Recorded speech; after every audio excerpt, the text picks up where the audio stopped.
किनारे एक छोटा सा गांव बसा हुआ था। नदी गांव के लोगों के लिए पानी का प्रमुख स्रोत थी।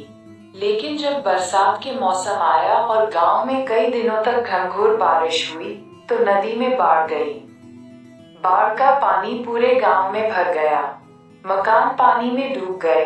लोगों को सुरक्षित स्थानों पर भागना पड़ा।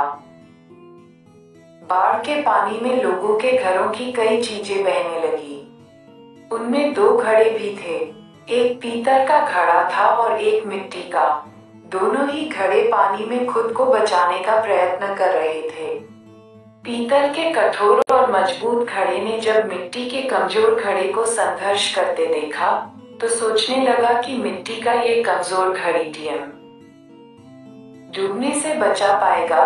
मुझे इसकी सहायता करनी चाहिए।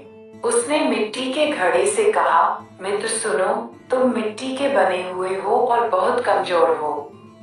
बाढ़ के इस पानी में तुम अधिक दूर तक नहीं जा पाओगे और डूब जाओगे।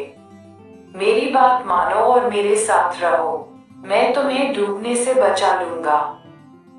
मिट्टी के घड़े ने पीतल के घड़े को देखा और उत्तर दिया, मित्र, तुम्हारी सहायता के प्रस्ताव के लिए धन्यवाद, लेकिन मेरा तुम्हारे आसपास रहना मेरे सलामती के लिए उचित नहीं है।